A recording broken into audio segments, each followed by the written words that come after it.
mau ketika diajak dekat-dekat pada orang-orang yang memang suka melakukan maksiat, walaupun kita sendiri masih melakukan maksiat.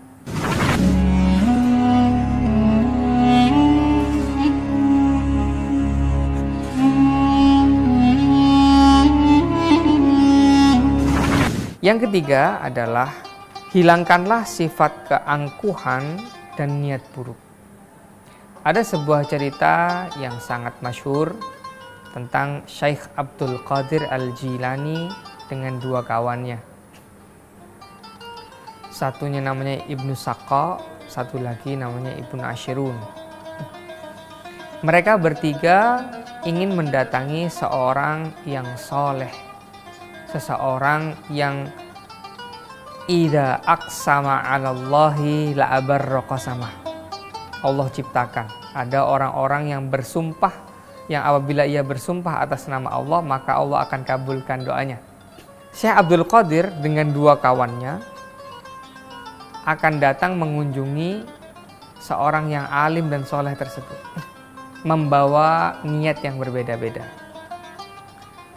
Syekh Abdul Qadir Jilani ditanya, apa niat kamu bertemu ulama ini? Saya hanya minta doa, mudah-mudahan diijabah oleh Allah, hidup saya menjadi berkah. Yang satu lagi Ibnu Ashirun ditanya, apa niat kamu untuk bertemu ulama ini? Saya minta didoakan supaya saya menjadi orang kaya. Yang ketiga ditanya dan dia menjawab, saya akan memberikan pertanyaan yang sulit sehingga orang yang terkenal alim itu tak mampu menjawabnya. Ia memiliki niat yang tidak baik. Setibanya mereka bertiga di rumah ulama itu, ulama tersebut mengatakan, saya mengerti apa yang kamu inginkan datang ke rumah saya. Abdul Qadir Al-Jilani, kamu saya doakan menjadi orang yang berkah. Yang kedua, Ibnu Ashirun dikatakan, semoga kamu menjadi orang kaya.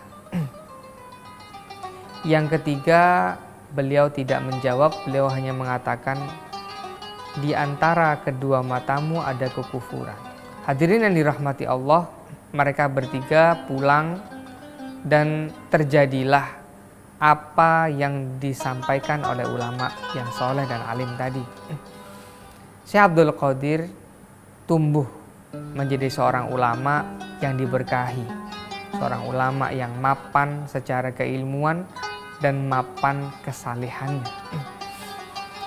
Ibnu Ashirun pun tumbuh menjadi pemuda yang kaya raya, memiliki banyak perbendaharaan. Namun lain halnya dengan orang yang ketiga.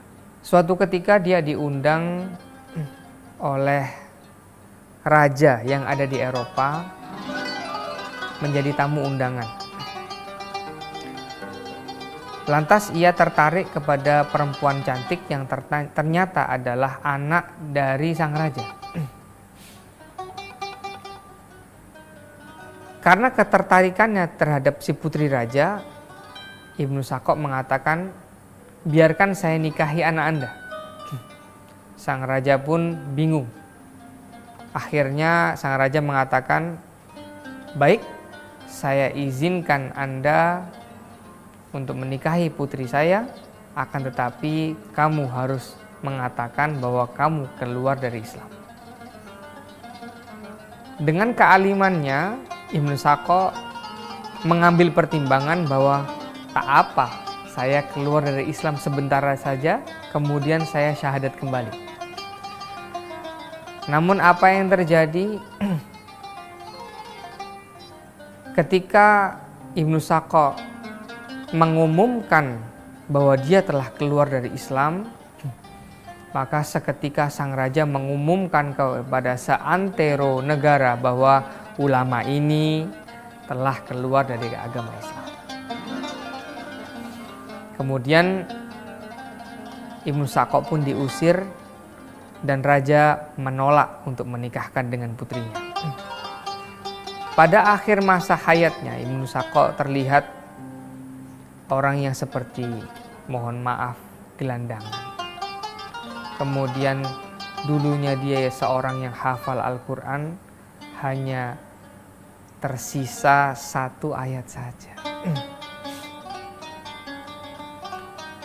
Hadirin yang dirahmati Allah, hal ini menunjukkan bahwa menjaga ketulusan niat merupakan hal yang penting. Menghindari niat-niat buruk, menjatuhkan orang, merusak harga diri orang lain, itu adalah sesuatu yang dilarang oleh agama. Maka bagi kita yang ingin agamanya baik, akidahnya tulus, mengabdi kepada Allah Subhanahu wa Ta'ala, maka hendaknya ia meluruskan niat sehingga niatnya pun baik, hidupnya baik, dan semoga didoakan oleh orang-orang yang soleh di sekitarnya.